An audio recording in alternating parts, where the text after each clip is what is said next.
सुप्रभात बच्चों, आप सब कैसे हो। मैं आशा करती हूँ कि आप सब अच्छे से हो और घर पे पढ़ाई भी अच्छे से कर रहे हो। आज का हमारा विषय है रुबाइयाँ और इसके कवि हैं फिराक गोरखपुरी जी। रुबाइयाँ पढ़ने से पहले हम फिराक गोरखपुरी जी के बारे में जानेंगे। फिराक गोरखपुरी जी उर्दू और फारसी के शायर रहे हैं। उनका जन्म 28 अगस्त सन 1896 में उत्तर प्रदेश में गोरखपुर में हुआ था। उनका मूल नाम रघुपति सहाय फिराक था। उन्होंने रामकृष्ण की कहानियों से अपनी शिक्षा आरंभ की थी। बाद में अरबी, फारसी और अंग्रेजी में शिक्षा ग्रहण की। सन 1917 में डिप्टी कलेक्टर के पद पर नियुक्त हुए, लेकिन वो भारत को स्वतंत्र करवाना चाहते थे, इसलिए वो स्वराज्य आंदोलन से प्रेरित हुए और उन्होंने 1918 में डिप्टी कलेक्टर के पद से त्यागपत्र दे दिया। सन 1920 ईस्वी में उन्होंने स्वाधीनता आंदोलन में बढ़ चढ़कर भाग लिया, जिसके कारण उन्हें 1.5 वर्ष के लिए जेल भी जाना पड़ा। फिर उसके बाद वो इलाहाबाद विश्वविद्यालय में अंग्रेजी विभाग के प्राध्यापक के रूप में कार्यरत रहे। उन्हें गुले-नगमा के लिए साहित्य अकादमी, ज्ञानपीठ पुरस्कार तथा सोवियत लैंड नेहरू अवार्ड से भी अलंकृत किया गया। सन 1983 में ये महान शायर इस दुनिया को अलविदा कहकर चले गए। उनकी प्रमुख रचनाएं हैं गुले-नगमा, बजे जिंदगी, रंगे शायरी और उर्दू की गजल गोई आदि।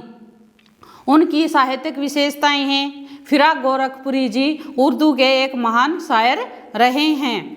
उन्होंने जो गज़ल में जो पुरानी परंपराएं थी, जो रूमानियता थी और जो शास्त्रीयता से बंधी हुई जो गज़ल थी, उन परंपराओं को तोड़ा था। उन्होंने अपनी जो गज़ल थी उनमें नए विषयों को जोड़ा और उन्हें एक नई पीढ़ी की तरफ अग्रसर किया। उन्होंने इन गज़लों में नए शब्दों का प्रयोग किया और वे समाज के दुख दर्द से जुड़े रहे और उन्होंने अपनी गज़लों में समाज में जुड़े व्यक्तियों के दुख दर्द का वर्णन किया।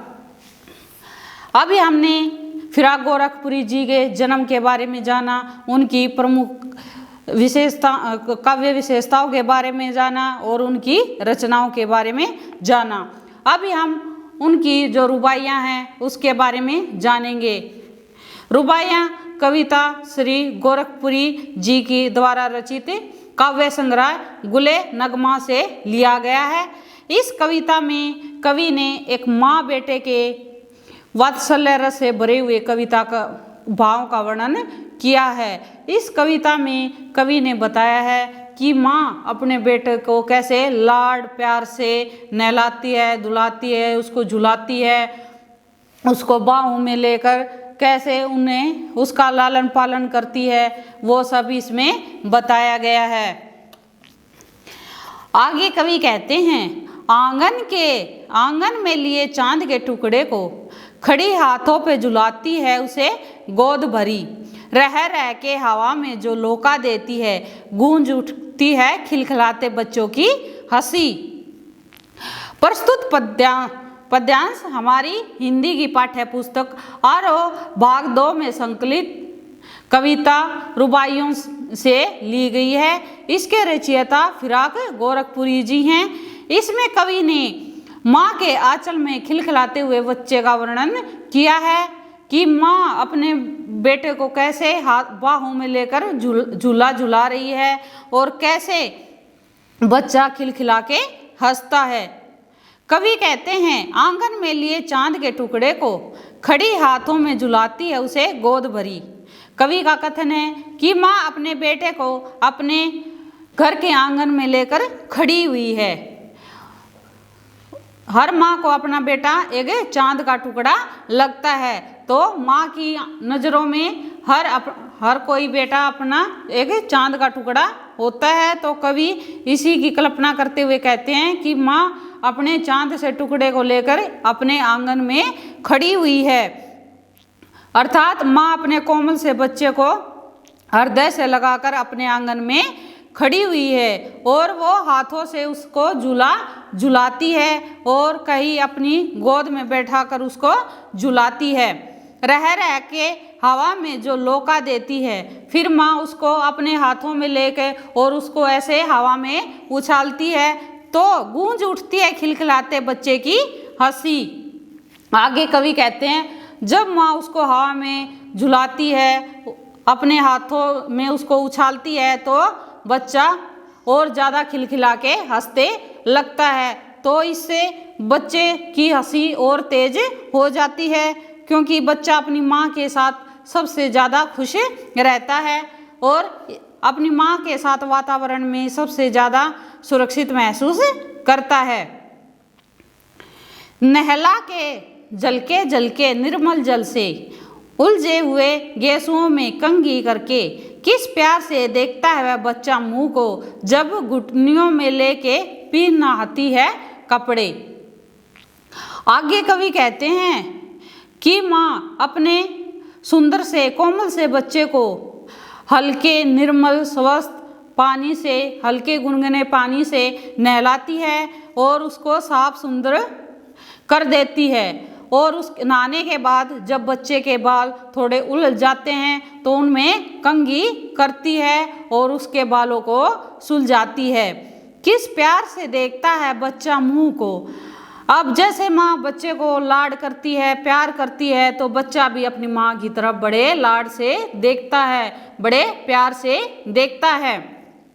जब घुटनियों में लेके पिन्हाती है कपड़े, माँ बच्चे को नहलाने के बाद, उसके बालों में कंघी करने के बाद उसको अपने घुटनों में, अपनी गोद में बिठाकर उसको कपड़े पहनाती है। तो माँ, जो बच्चा है वो माँ को बड़े प्यार से देखता है। कहने का भाव यह है कि माँ बच्चे की हर एक चीज़ को बड़े ध्यान से देखती है। उसका पानी गुनगुना है, ज़्यादा गर्म तो नहीं है, उसको अच्छे से नहलाती है, फिर कंघी करती है, फिर उसको बड़े प्यार से कपड़े पहनाती है। इस प्यार को देखकर बच्चा भी अपनी माँ की तरफ बड़े प्यार से देखता है। दीपावली की शाम कर पुते और सजे, चीनी के खिलौने जगमगाते लावे, वह रूपवती मुखड़े में एक नरम दमक बच्चे के गरोंदे में जलाती है दिए। अब आगे जो गोरखपुरी जी हैं वो हमारे देश के पर्व दीपावली के बारे में बताते हैं कि हमारे देश में जो दीपावली का जो त्यौहार होता है वो दीपों का त्यौहार होता है।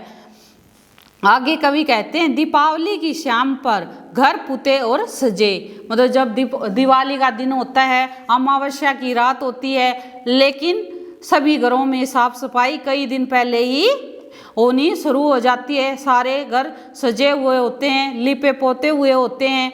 चीनी के खिलौने जगमगाते लावे, मतलब जो चीनी मिट्टी के खिलौने होते हैं वो बिल्कुल चमकते हुए दिखाई देते हैं, साफ सुथरे दिखाई देते हैं। और रूपमती मुखड़े पे एक नरम दीपक बच्चे के गरोंदे में जलाती दिए। अब आगे क्या कहते हैं कि मतलब एक सुंदर रूप वाली स्त्री वो अपने बच्चों के जो छोटे छोटे घर बने होते हैं, बच्चों की खुशी के लिए उन घरों में भी दीवे जलाती हैं, उन घरों में भी रोशनी देती हैं। अब आगे कवि कहते हैं आंगन में ठुनक रहा है, जिद आया है, बालक तो हई चांद पे लच्चाया है, दर्पण उसे दे के कह रही माँ, देख आईने में चांद उतर आया है। अब आगे कवि कहते हैं कि आंगन में बच्चा बड़ा ठुमक ठुमक के बड़े स्वाभिमान के साथ चल रहा है, जिंदा दिली के साथ चल रहा है। मतलब बच्चे को अपने घर में चलते हुए कोई किसी प्रकार का कोई खौफ नहीं होता, वो बगैर खौफ के अपने घर में अच्छे से घूम फिर रहा है। बालक तो है ही चांद पे ललचाया है। आगे कवि कहते हैं कि घूमते घूमते जब बालक को आसमान में चांद नजर आता है तो वो उसको देखकर उस पर मोहित हो जाता है, उसकी ओर आकर्षित हो जाता है। तब उस ललचाए हुए बच्चे को माँ क्या करती है, दर्पण उसे दे के कह रही, माँ देख आईने में चांद उतर आया है। अब आगे माँ उस चांद को आसमान से नीचे तो नहीं ला सकती, लेकिन माँ बच्चे को उसकी ओर आकर्षित होता देखकर उसको आईना देती है कि देखो बेटा, आईने में चांद दिखाती है कि देखो चांद हमारे आईने में आ गया है, आप इसको देख लो। तो माँ बच्चे को बहलाती है और दर्पण दिखाती है। आगे है रक्षाबंधन की सुबह, रस की पुलित छाई है घटा, गगन की हल्की हल्की, बिजली की तरह चमक रहे हैं लच्छे, भाई है बांधती चमकती राखी। अब आगे कवि हमारा जो रक्षाबंधन का पर्व है उसके बारे में बताते हैं। रक्षाबंधन सावन महीने में मनाया जाता है, पूर्णिमा को मनाया जाता है। ये बहन भाई का प्रमुख त्यौहार होता है। बहनें अपनी भाई की कलाइयों पर राखी बांधती हैं और उनकी लंबी आयु की मनोकामना करती हैं, और भाई भी अपनी बहन से वादा करते हैं उनको सुरक्षा प्रदान करने का। और तो कवि इसी रक्षाबंधन के बारे में बताते हुए कहते हैं कि रक्षाबंधन की सुबह रस की पुलिती छाया है घटा, गगन की हल्की हल्की। कवि कहते हैं कि जो रक्षाबंधन का त्यौहार है वो एक पावन त्यौहार है। यहाँ पर बहुत सारी मिठाइयाँ होती हैं और भाई बहन का एक मीठा सा बंधन होता है। इसकी सुबह होते ही रक्षाबंधन के दिन आनंद की अनुभूति होने लगती है। घरों में सुबह होते ही रक्षाबंधन का त्यौहार मनाना आरंभ हो जाता है, क्योंकि जो रक्षाबंधन का त्यौहार है वो सावन के महीने में मनाया जाता है। तो आसमान में क्या होता है, हल्के हल्के बादल छा जाते हैं, हल्की हल्की घटाएं छा जाती हैं और आसमान में बिजली चमकती है। और जैसे आसमान में बिजली चमकती है उसी तरह से जो राखी के जो धागे होते हैं उनमें जो गुच्छे बने होते हैं वो भी एक बिजली की तरह चमकते हैं, और बहनें भाइयों को वो राखी बांधती हैं और भाई बहन को उसकी रक्षा के लिए वादा करता है और बहनें भाइयों की लंबी उम्र की कामना करती हैं। अभी हमने कविता पढ़ी थी रुबाइयाँ। इसमें पहले तो कवि ने माँ और बेटे के प्रेम का वर्णन किया है कि माँ अपने बच्चे की कैसे देखभाल करती है, कैसे उसको खिलाती है, पिलाती है, नहलाती है, कैसे उसको उसके साथ खेल खेलती है। फिर आगे कवि ने हमारे देश के प्रमुख त्यौहार दीपावली के बारे में बताया है कि घरों की साफ सफाई होती है, घरों में दीपक जलाए जाते हैं।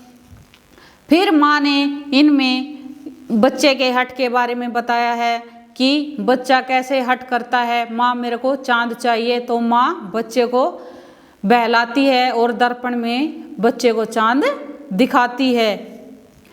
आगे कवि ने भारत के प्रमुख त्यौहार रक्षाबंधन के बारे में बताया है कि रक्षाबंधन बहन भाई का एक पवित्र त्यौहार होता है। इसमें विशेष क्या है कि कवि ने अलग अलग त्योहारों का वर्णन किया है। कवि मुसलमान होते हुए भी भारतीय संस्कृति से बहुत ज़्यादा जुड़े हुए हैं। उन्होंने माँ और बेटे के प्यार में वात्सल्य रस का प्रयोग किया है। हल्की हल्की में पुनरुक्ति, प्रकाश अलंकार है, प्रसाद गुण है, तत्सम और तद्भव शब्दों का प्रयोग किया गया है। इसमें पद मैत्री और स्वभाव रूप अलंकारों का प्रयोग किया गया है और रुबाई छंद का प्रयोग है। अभी हमने जो कविता पढ़ी है मैं आशा करती हूँ आपको अच्छे से समझ में आ गई होगी। आप घर पर इसका अच्छे से अध्ययन करें। धन्यवाद।